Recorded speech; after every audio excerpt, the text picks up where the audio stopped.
এই মুহূর্তে আমাদের কাছে একটা সেট আসছে। এই সেটের মডেল হচ্ছে আইফোন 11। ওকে, এটার প্রবলেম হলো চার্জিং ইস্যু। এটার মধ্যে চার্জ কম থাক আর বেশি থাক, এটার মধ্যে 1% চার্জ শু করে, চার্জে দিলে কোনো এম্পিয়ার পায় না। এই যে দেখো মোবাইলের মধ্যে এখন চার্জ কত আছে আমরা জানি না, কিন্তু তোমার উপরে দেখো ওই যে 1% দেখা যায়। চার্জ অনেকক্ষণ দিয়ে দেখছি এম্পিয়ার তো পায় না, প্লাস চার্জ 1%ই দেখায়। ঠিক আছে, তাইলে এখন আমরা এটা চার্জে দিয়ে দেখবো যে আসলে এটা এম্পিয়ার পায় কিনা। ডিটেক্ট করছে, যে দেখছো 5 নম্বরে চার্জার যে গড়ে যে ব্লিঙ্কিং করতেছে, এম্পিয়ার কত পাইছে তোমার 0.6, তাই না? 0.6, তার মানে কি এম্পিয়ার কিন্তু পাইতেছে না। তাইলে এইভাবে যদি এটা থাকে, এটা কি চার্জ বাড়বে না? আর তারপরে দেখো যে এখন মোবাইলে দেখো যে এটা কিন্তু 1%ই এখনো আছে, তাই না? এম্পিয়ার পাচ্ছে না, প্লাস 1% ইস্যু করতেছে। আচ্ছা, এটা আইফোন 11। জি বস। অনেক টেকনিশিয়ানই আছে, ধরো মনে করো সে অ্যান্ড্রয়েডে খুব এক্সপার্ট, কিন্তু আইফোনে আসলে একটু ভয় পায়, মনে করো যে আইফোন কিভাবে কাজ করবে। আইফোন আর অ্যান্ড্রয়েডের মধ্যে যদি তোমার ভোল্টেজের নামের যে পার্থক্যগুলো এগুলো যদি তুমি বুঝো, তাহলে তোমার জন্য একটু সহজ হয়ে যাবে। আমরা এখন বুঝবো যে এটার ভোল্টেজের আইফোনের ভোল্টেজের মেন ভোল্টেজের নামগুলো কি, অ্যান্ড্রয়েডের সাথে এটার পার্থক্যটা কি। ওকে জি বস। আচ্ছা, এই যে দেখো আমরা যে ড্রয়িংটা করছি না, এখানে আমরা উপরে লিখছি iPhone and Android main supply voltage name. জি। অ্যান্ড্রয়েডের মধ্যে কি নামে থাকে এবং আইফোনের মধ্যে কি নামে থাকে সেটা আমরা যদি ভালো করে বুঝতে যাই, তাহলে এই যে বাম পাশে যে ঘরটা দেখতেছো, এইখানে আমি লিখছি অ্যান্ড্রয়েড মেইন সাপ্লাই ভোল্টেজ। হ্যাঁ, আচ্ছা দেখো আইফোনের সাথে মেইন সাপ্লাই ভোল্টেজের নামের পার্থক্যটা কোথায়। এইখানে প্রথমে আমরা 1 নম্বরে লিখছি কি বিবেট ভোল্টেজ কত থাকে 3.7 থেকে 4.2 পর্যন্ত। আচ্ছা, এই বিবেট ভোল্টেজ আমরা কোনটাকে বলি? যেই ভোল্টেজটা ব্যাটারি কানেক্টর থেকে চার্জিং আইসিতে ইনপুট হয় সেটাকে আমরা কি বলি? বিবেট ভোল্টেজ। যখন তুমি আইফোনে যাইবা, দেখো এটা পার্থক্যটা কি হবে। এই যে ধরো এটা আইফোন, আমরা ব্যাটারি কানেক্টরের মধ্যে ব্যাটারিটা লাগাইছি, এই ভোল্টেজটা চার্জিং আইসিতে যে ইন হয়েছে, এই ভোল্টেজটার নাম এখানে কি হবে? আইফোনের ক্ষেত্রে হবে পিপি বিসিসি মেন, পিপি বিসিসি মেন। অ্যান্ড্রয়েডে যেখানে হবে বিবেট, সেখানে আইফোনে হবে পিপি বিসিসি মেন। এটা চার্জিং আইসিতে ইন হয়েছে, এটার ভোল্টেজ কত থাকবে 3.7 থেকে 4.2 পর্যন্ত। তাইলে জিনিস কিন্তু একই, অ্যান্ড্রয়েডে যা আইফোনে তা, শুধু নামটা একটু চেঞ্জ হয়ে গেল না? আচ্ছা, এরপরে আসি আমরা 2 নম্বরে। এই যে 2 নম্বরে দেখো, 2 নম্বরে আমরা এখানে লিখছি বিপিএইচ এবং বিসিস। বিপিএস আর বিসিস কেন হয়েছে? কোয়ালকম সেটের মধ্যে তোমার সেকেন্ডারি চার্জিং আইসি থেকে যেই ভোল্টেজটা আইসি পাওয়ার আইসি বা পুরো মাদারবোর্ডের জন্য মেইন সাপ্লাই হিসাবে যেটা সাপ্লাই হয়, সেটার নাম হইলো তোমার কোয়ালকমে বিপিএস। 3.8 থেকে 4.2 পর্যন্ত সেই ভোল্টেজটা হয়। যদি সেটা এমটিকে সেটা, তাহলে এটার নাম হয়ে যাবে কি বিসিস, কিন্তু ভোল্টেজ কিন্তু একই। চার্জিং আইসি থেকে পাওয়ার আইসিতে যে মেইন সাপ্লাই ভোল্টেজটা যায় সেটা বিপিএস অথবা বিসিস। আচ্ছা, যদি আমরা আইফোনে যাই তাহলে সেটার নাম কি হবে? দেখো, চার্জিং আইসি থেকে যেই ভোল্টেজটা সাপ্লাই দিবে সেই ভোল্টেজটার নাম হয়ে যাবে বিডিডি মেইন। বিডিডি মেইন, পিপি বিডিডি মেইন 3.8 থেকে 4.2 পর্যন্ত। একই জিনিস। অ্যান্ড্রয়েডে যেখানে চার্জিং আইসি থেকে সাপ্লাই পাওয়ার আইসিকে দিছে সেটার নাম হইতেছে বিপিএস অথবা বিসিস। আইফোনে যেটা সাপ্লাই দিতেছে সেটার নাম হচ্ছে কি বিডিডি মেইন। আচ্ছা, এরপরে আসো আরেকটা বিষয়ে। অনেক অ্যান্ড্রয়েডের যেই সেটের মধ্যে তোমার ডাবল পাওয়ার আইসি থাকে, ডাবল বোর্ড সিকোয়েন্স তোমাদেরকে ক্লাস করানো হয়েছে না? আচ্ছা, সেটার মধ্যে তোমার বিপিএস এর 2টা ভোল্টেজ থাকে, যেমন মেইন পাওয়ার আইসির ভোল্টেজ থাকে তোমার বিপিএস অথবা বিসিস, আর সেকেন্ড পাওয়ার আইসিতে তখন আমরা সেই ভোল্টেজটার নাম বলি কি বিওবি। বিওবি যে ভোল্টেজটা থাকে, আইফোনের মধ্যে সরাসরি ডাবল পাওয়ার আইসি না দিলেও আলাদা একটা ছোট কনভার্টার আইসি ব্যবহার করা হয়, সেটার নাম বলে হলো তোমার বুস্ট আইসি। বুস্ট আইসি বলা গিয়ে যেটাকে, সেইটার থেকে যে ভোল্টেজটা সাপ্লাই হয় সেই ভোল্টেজটার নাম হয় তোমার বিডিডি বুস্ট। তাইলে অ্যান্ড্রয়েডের মধ্যে ডাবল পাওয়ার আইসির মধ্যে তোমার বিওবি যে ভোল্টেজটা আসবে তার সিমিলার কাছাকাছি একই রকমের কাজ করে কি বুস্ট আইসি। তাইলে সেই ভোল্টেজটার নাম হবে কি বিডিডি বুস্ট, পিপি বিডিডি বুস্ট। এটার ভোল্টেজও হবে 3.8 থেকে 4.2 পর্যন্ত। আচ্ছা, তাহলে আইফোন এবং অ্যান্ড্রয়েডের ভোল্টেজের পার্থক্যটা তো আমরা বুঝছি না।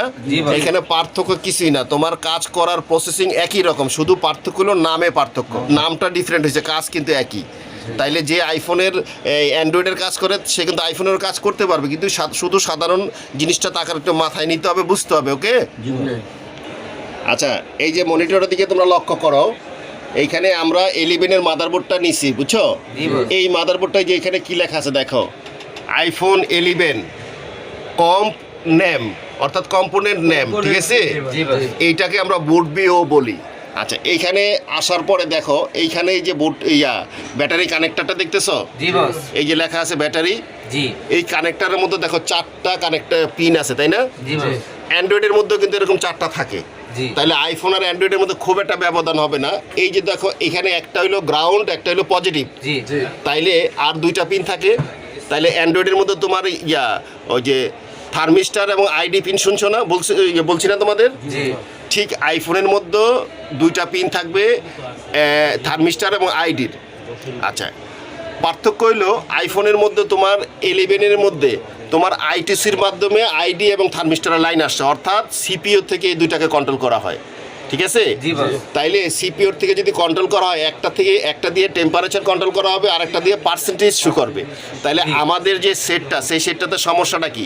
সেই সেটটাতে সমস্যা হচ্ছে তোমার চার্জিং এম্পিয়ার পাচ্ছে না, প্লাস তোমার এই পার্সেন্টেজ শো করতেছে না, অ্যাবনর্মাল শো করতেছে, অর্থাৎ 1%, মাঝে মাঝে 0% শো করতেছে। তাইলে এই থার্মিস্টার এবং আইডি লাইনের যদি কোনো প্রবলেম হয়, এই সমস্যাটা হইতে পারে, তাই না? এখন যদি এটা সলভ করতে চাই তাহলে আমাদের কি করতে হবে? দেখো আমাদের এইখানে তোমার এই যে লেআউট দেখছো, আমরা লেআউটটা ওপেন করলাম। আচ্ছা, লেআউটটা ওপেন করার পরে এই যে লেআউটের মধ্যে দেখো J7000, ঠিক আছে? এটা কিন্তু আমাদের ব্যাটারি কানেক্টর, এটারে আমরা কপি করব।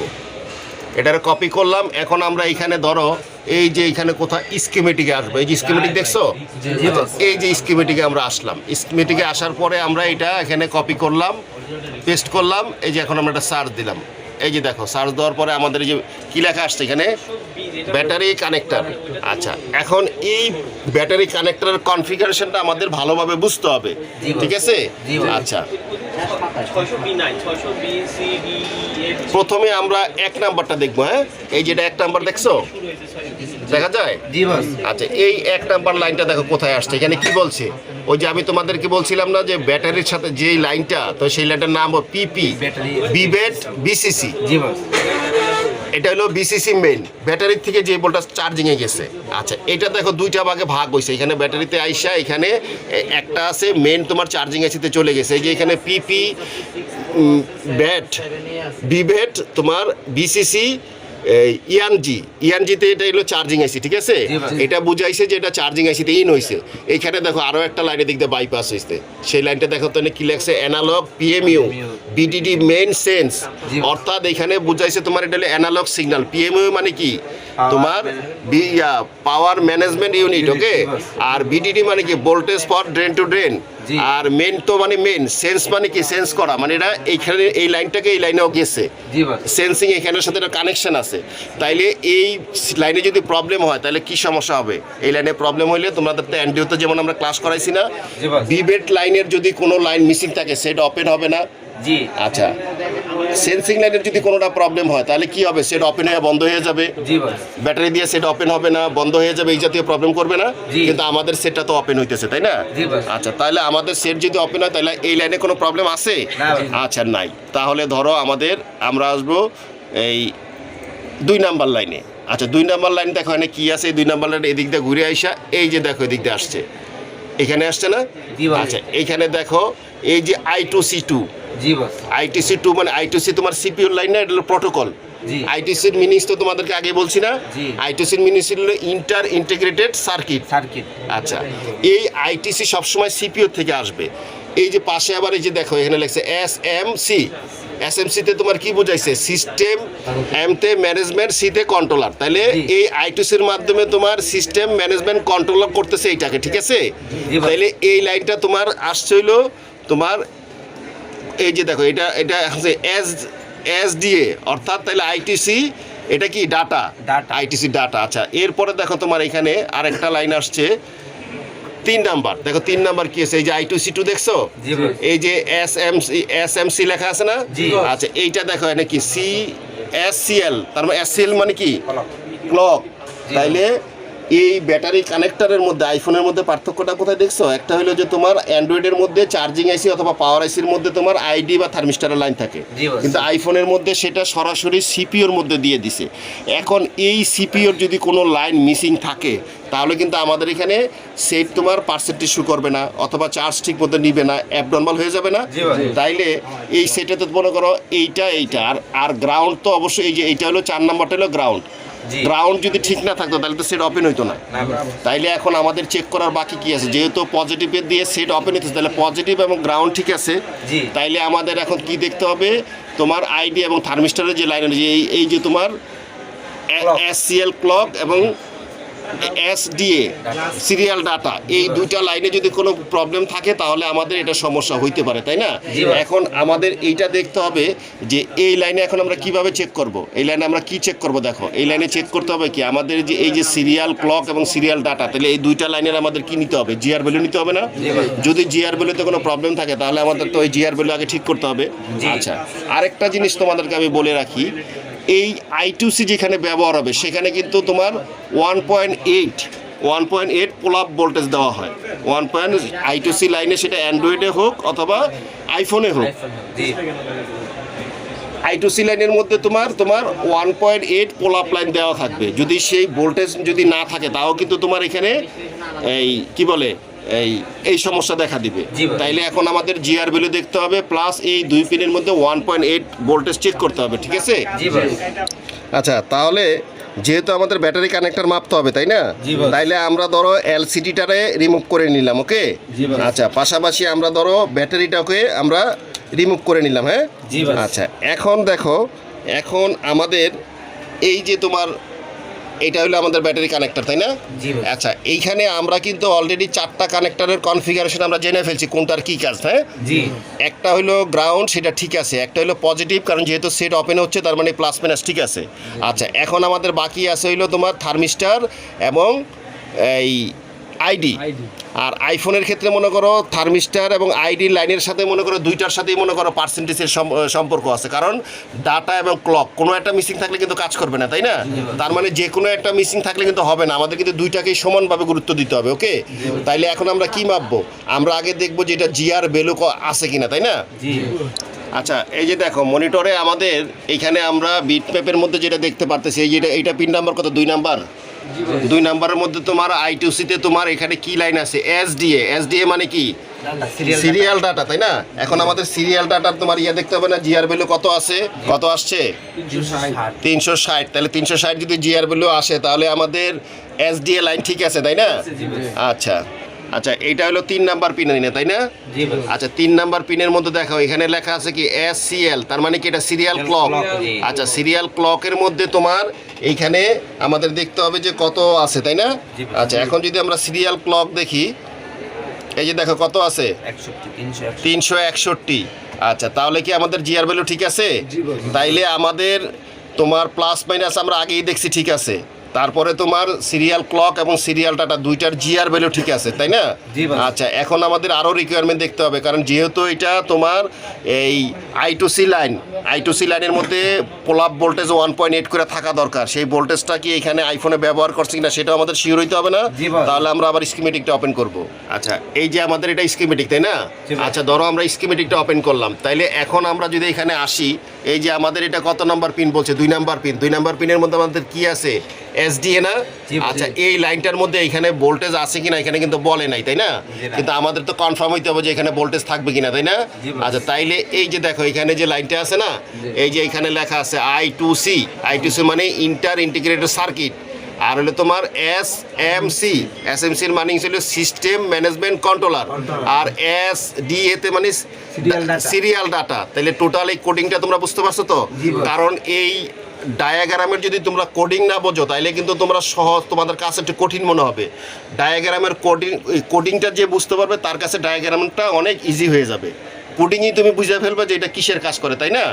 আচ্ছা, তাইলে এই লাইনটাকে আমরা দেখবো যেটা কোথায় গেছে, সেখানে আমরা বুঝতে পারবো যে এটার কি ভোল্টেজ আসলে আছে কিনা। এটা কপি করলাম, এই যে দেখো বাম পাশে এটার কোথায় কোথায় এটার সংযোগ আছে সেখানে কিন্তু আমাদের লিঙ্ক চলে আসে, তাই না? আচ্ছা, আমরা এখন একটা একটা করে ক্লিক করে দেখবো যে লাইনটা কোথায় কোথায় আছে। ধরো প্রথমটায় আমরা ক্লিক করলাম, এই দেখো প্রথমটা ক্লিক করলাম, এইখানে এক জায়গায় আসছে, এখানে আমাদের ভোল্টেজ পাই নাই। এই লাইনটা এই যে দেখো সিপিইউতে গেছে, ঠিক আছে, এই সিপিইউতে গেছে, এই যে U1000 হলো সিপিইউর লাইন। আমরা এখানে ভোল্টেজের কথা বলে না, আমরা অন্যটাই দেখবো, আবার দ্বিতীয়টায় আসবো। দ্বিতীয়টায় আসার পরে এই লাইনটা কোনটা, এটা আমরা আবার পূর্বের ব্যাটারি কানেক্টরে আসছে। এখন আমরা তৃতীয়টায় যাব, তৃতীয়টায় দেখি আমরা কি আছে। আচ্ছা, তৃতীয়টাতে তোমার এইখানে আমাদের এই যে দেখো আমাদের ভোল্টেজ আমরা পেয়ে গেছি। এটা কিভাবে কনফার্ম হইবা? আচ্ছা, তাহলে কি তোমরা এখন বুঝতে পারতেছো এটা? এই যে দেখো এইখানে এই যে দুইটা রেজিস্টার দেখছো, এটা লিখছে কত রেজিস্টার তোমার 170 আর 171।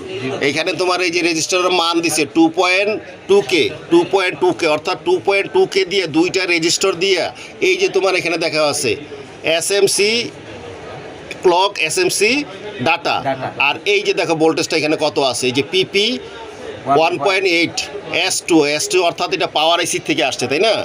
পাওয়ার আইসি থেকে দুইটা রেজিস্টারের মাধ্যমে, একই লাইন থেকে দুইটা রেজিস্টারের মাধ্যমে পুল আপ লাইন দেওয়া হয়েছে। তাইলে আমরা ওইখানে চার্জিংয়ের লাইনে দেখছি না এটা, তাইলে আমরা কনফার্ম হইলাম যে এই লাইনের মধ্যে 1.8 করে দুইটা ভোল্টেজ থাকতে হবে। এখন আমরা জিআর ভ্যালু পাইছি, যদি আমরা ভোল্টেজ পাই তাহলে আমরা কি বুঝবো যে আমাদের মাদারবোর্ডের লাইনে কোনো প্রবলেম নাই, তখন আমরা অন্য জায়গায় চেক করবো, তাই না?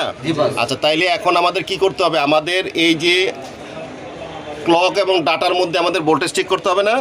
আচ্ছা, ভোল্টেজ চেক করার সিস্টেম কি, আমাদের চার্জার ইনজেক্ট করতে হবে, তাই না? চার্জার ইনজেক্ট করার পরে যদি এই ভোল্টেজ দুইটা পাই তাহলে আমরা ধরে নিব আমাদের মাদারবোর্ডের মধ্যে কোনো রকম প্রবলেম নাই। তাইলে প্রবলেম কোথায় আছে? এক্সটার্নাল, অর্থাৎ বাহিরে ব্যাটারিতে সমস্যা থাকতে পারে, অন্য জায়গায় প্রবলেম থাকতে পারে, তাই না? তাইলে এটা কনফার্ম হওয়ার জন্য আমরা এখন চার্জার ইনজেক্ট করব। ধরো এখন আমরা চার্জারটা ইনজেক্ট করে দিলাম, তাই না? আচ্ছা, এখন আমরা যদি এটাতে ভোল্টেজ মাপি, এই যে আমাদের এটা হলো বিভেট কার ব্যাটারি কানেক্টর, তাই না? আচ্ছা, এইখানে আমাদের 1.8, এখানে 1.8 আসতে হবে, তাহলে আমরা বুঝবো যে আমাদের সিরিয়াল ক্লক এবং সিরিয়াল ডাটা 100% ওকে, ঠিক আছে? আচ্ছা, এইটা ধরো আমরা এইটাতে ধরলাম কত আছে, 1.7 পারফেক্ট। আচ্ছা, তারপরেরটা 1.7 পারফেক্ট, তাই না? তাহলে যদি 1.7 ঠিক থাকে, দোনোটাতে ভোল্টেজ থাকে প্লাস জিআর ভ্যালু ঠিক আছে, তাহলে কি আমরা ধরতে পারবো যে আমাদের মাদারবোর্ড ওকে আছে? আমাদের কনফিডেন্স আছে এটার ব্যাপারে? আচ্ছা, তারপরে এইটা হলো পজিটিভ লাইন, তাই না? পজিটিভ লাইনে কি ভোল্টেজ থাকতে হবে না? এই যে দেখো পজিটিভ লাইনে ভোল্টেজ কত আছে, 3.4 আছে, অর্থাৎ এটা ব্যাটারি লাগাইলে কিন্তু তোমার 4 পয়েন্টের উপরে ভোল্টেজ আসবে। তার মানে আমাদের পজিটিভ লাইনও কিন্তু ওকে আছে। তাইলে পজিটিভ লাইনে যে দেখো 4.2 হয়েছে, তার মানে আমাদের মাদারবোর্ডে কোনো রকম প্রবলেম নাই, সেটা আমরা গ্যারান্টিতে বলতে পারি না। কারণ আমাদের কনফিডেন্স আছে এই কারণে, কারণ আমরা সার্কিট ডায়াগ্রামের মাধ্যমে এই সার্কিট ডায়াগ্রামটা আমরা রিড করছি এবং সার্কিট ডায়াগ্রামের রিড করার প্রসেস আমাদের জানা আছে, তাই না? আমরা সার্কিট ডায়াগ্রাম রিড করে আমরা কনফার্ম করে বলতে পারতেছি যে এই সেটাতে কোনো প্রবলেম নাই, সেটাতে পার্সেন্টেজ শো করার কথা প্লাস চার্জ হওয়ার কথা, তাই না? কিন্তু আমাদের এটাতে হচ্ছে না। তাইলে এখন আমাদের দেখতে হবে যে আমাদের প্রবলেমটা কি। এখন আমি তোমাদেরকে দেখাবো যে আসলে সেটার মূল প্রবলেমটা কি। আচ্ছা, এই যে এটা হলো সেটের মধ্যে যে ব্যাটারিটা ছিল, তাই না? এই ব্যাটারিতে যে প্রবলেমটা পাইছি সেটা আমি তোমাদেরকে দেখাচ্ছি। এই যে দেখো, তোমরা ভালো করে ব্যাটারিটা খেয়াল করে দেখবা, এই যে ব্যাটারিটা আছে না, এই ব্যাটারিটা দেখো, এই সাইডের খুঁটি যেটা, এটা কিন্তু প্রোটেকশন খুঁটিটা কিন্তু ঠিক আছে, তাই না? এই পাশেরটা কিন্তু তোমার ভেঙে গেছে। ভেঙে যাওয়ার কারণে এই যে তোমার মনে করো যে ডাটা যে লাইনটা, সেই লাইনের পিন সহ এটা ভেঙে পড়ে গেছে, ঠিক আছে? এই সেটের এইটাই হলো মূল প্রবলেম, যেই কারণে মাদারবোর্ডে ব্যাটারির খুঁটি ভাঙিয়া ডাটার লাইন ডিসকানেক্ট হয়ে যাওয়ার কারণে এই প্রবলেমটা হয়েছে, ঠিক আছে? আচ্ছা, এই প্রবলেমটা তোমার এই সেটটা আসছে হলো আমাদের পাবনা থেকে। এই সেটটা সেখানে দেখাইছিল, তারা সেটা চেক করছে, চেক করে বলছে এটা মাদারবোর্ডের সমস্যা এবং বড় ধরনের সমস্যা, খরচ অনেক টাকা হবে। তো তারপরে কাস্টমার এটা ওইখানে এটা সলভ করে নেয়, আমাদের কাছে নিয়ে আসছে। এখন বিষয়টা হলো যে এটা দেখানোর উদ্দেশ্য হলো যে ছোটোখাটো প্রবলেম কিন্তু অনেক সময় বড় ধরনের সমস্যা মনে হয়, কিন্তু আসলে কিন্তু বড় ধরনের সমস্যা না। সার্কিট ডায়াগ্রাম বুঝতে হবে যে একটা সেটে যে ডাটা ব্যাটারিতে তোমার পার্সেন্টেজ শু করে না, সেই পার্সেন্টেজ শু কেন করতেছে না, এইটার ওয়ার্কিং প্রসেসটা কী, কী কারণে এটা করতেছে না, সেটা যদি তোমার জানা থাকে তাহলে তুমি প্রবলেমটা খুব সহজে বুঝতে পারবা। এখন এই প্রবলেমটা দেখো, সামান্য একটা প্রবলেম, এটা কিন্তু ব্যাটারি চেঞ্জ করলেও সেটা ঠিক হয়ে যেত, পাবনা থেকে এখানে আসা দরকার ছিল না, কিন্তু সেখানে তাদের একটু বুঝতে সমস্যা হয়েছে, যেই কারণে তারা এই কাজটা করতে পারে নাই, তাই না? তাইলে এই ধরনের সমস্যা আসলে তোমরা এইভাবে ডায়াগ্রাম দেখে যদি কাজ করো, তোমাদের কাজে কোনো ভুল ত্রুটি হবে না। ঠিক আছে? জি বস। আর অ্যান্ড্রয়েডের কাজ আর আইফোনের কাজে খুব একটা বেশি একটা ডিফারেন্ট না। তুমি যদি অ্যান্ড্রয়েডের কাজ বুঝো তাহলে তুমি আইফোনের কাজও বুঝতে পারবা, শুধু তোমার একটু স্কিমেটিক ডায়াগ্রাম রিড করার একটু নলেজ থাকতে হবে। তাহলে এই প্রবলেমটা তো তোমরা বুঝতে পারছো। জি ভাই। প্রবলেমটা কিন্তু খুব সামান্য একটা প্রবলেম। এই ব্যাটারিটা প্রথমে আমি তোমাদের দেখাইতে পারতাম, কিন্তু তোমাদের কেন দেখাই নাই, কারণ হলো প্রবলেম সবসময় এক জায়গার থেকে হবে না, এক এক সময় এক এক জায়গার থেকে হবে। এখন আমরা এইটা ব্যাটারিটা চেঞ্জ করলেও এটা ঠিক হয়ে যাবে, অথবা এই ব্যাটারি কানেক্টরটা যদি আমরা পুরাতন কোনো ব্যাটারি থেকে লাগাই দিই তাহলে কিন্তু আমাদের সেটটা ঠিক হয়ে যাবে। তাহলে আমরা এইটাই করবো। আমাদের কাছেই মনে করো নষ্ট যে ব্যাটারি আছে, আমরা সেই একটা কানেক্টর লাগাই দিলে তাহলে এটার অরিজিনাল ব্যাটারিটা তোমার থাইকা যাবে। তোমরা তো জানো যে আইফোনের ব্যাটারি চেঞ্জ করলে মেসেজ আসে যে ব্যাটারি চেঞ্জ হয়েছে, তাহলে সার্ভিস লেখা চলে আসবে। তাহলে তো অরিজিনাল তোমার ব্যাটারি যে সেটা যে চেঞ্জ হয়েছে সেটা কিন্তু অনেকে বুঝে ফেলবে, সেটা বিক্রি করতে গেলেও সমস্যা হবে। তাহলে আমাদের একটু কষ্ট করে একটা ব্যাটারি সংগ্রহ করে কানেক্টরটা লাগাই দিলে ভালো হবে না? জি বস। আচ্ছা, তাহলে আইফোনের ব্যাপারে তোমাদের কোনো কনফিউশন আছে? না ভাই। অ্যান্ড্রয়েড আর আইফোনের মানে যখন তুমি অ্যান্ড্রয়েড দেখবা তখন তো কাজ করবা, যদি আইফোন দেখো ভয় পাবা? না বস। ভয় পাওয়ার কোনো কারণ নাই। ওকে, ওকে। আচ্ছা শোনো, তাহলে এই যে দেখছো এই যে পুরাতন ব্যাটারিটা, জি বস। এইটা আমরা এই যে কানেক্টরটা এই যে মনিটরে দেখো, এই যে কানেক্টরে দেখছো, এই কানেক্টরটা আমরা নষ্ট একটা ব্যাটারি থেকে কানেক্টরটা লাগাই দিছি, ঠিক আছে? জি বস। তার মানে আমরা আর ব্যাটারিটা চেঞ্জ করবো না, এখন এইটা লাগাই আমরা দেখবো। আমাদের প্রবলেম কি ছিল, চার্জের এম্পিয়ার পাইতো না, প্লাস পার্সেন্টেজ শু করতো না, 1% এসে আটকে থাকতো, তাই না? জি বস। এখন আমরা এই ব্যাটারিটা লাগাই সেটা চার্জ দিব, এম্পিয়ার নেয় কিনা প্লাস পার্সেন্টেজ শু করার কিনা, এটাই তো আমাদের চেক করতে হবে, তাই না? জি বস। ব্যাটারিটা লাগায়া তারপরে আমরা চার্জার ইনজেক্ট করে সেটা ওপেন করে তারপর আমরা চেক করবো। ওকে, জি বস। আচ্ছা তাহলে আমরা ধরো এই যে এটার ব্যাটারিটা কিন্তু আমরা লাগাই নিছি, ঠিক আছে? জি ভাই। এই যে ব্যাটারি লাগাইছি প্লাস এলসিডি কানেকশন করে নিছি। এখন আমরা কি করবো, আমাদের এই চার্জারটা আমরা ইনজেক্ট করে দিব, ঠিক আছে? জি ভাই। এই যে এখন আমরা চার্জারটা ইনজেক্ট করলাম, চার্জার ইনজেক্ট করার পরে আমাদের অ্যাপের লোকে চলে আসছে। জি বস। তাহলে চার্জার তো আগেও আমাদের ডিটেক্ট করতো কিন্তু অ্যাম্পিয়ার পাইতো না, তাই না? এখন আমরা দেখো মনিটরে এইখানে আসো, দেখো চার্জার এখানে কি আছে, এখানে ইয়ে আসছে 1.3 জি। 1.3 আসছে। জি ভাই। তাহলে এখন আমাদের চার্জার কিন্তু অ্যাম্পিয়ার ঠিক হয়ে গেছে, এখন শুধু দেখতে হবে আমাদের পার্সেন্টেজ আসে কিনা, তাই না? জি বস। এখন এই যে দেখো মোবাইলও আমাদের চালু হয়ে গেছে, দেখো তাহলে কত পার্সেন্ট চার্জ করছে? 16%। 16%। তার মানে কি আমাদের অপারেশন সাকসেস? জি বস। এই যে দেখো আমরা দেখো আবার, হ্যাঁ 16%, ঠিক আছে? তাহলে আমাদের অপারেশন মোটামুটি সাকসেস। জি ভাই। তাহলে আমাদের প্রবলেম কি ছিল, এক নম্বরে চার্জে এম্পিয়ার পাইতো না, দুই নম্বরে পার্সেন্টেজ শু করতো না। তাইলে এখন আমাদের পার্সেন্টেজও ঠিক আছে, এম্পিয়ারও পাচ্ছে। তাইলে প্রবলেমটা কিন্তু সিম্পল একটা প্রবলেম, তাই না? জি বস।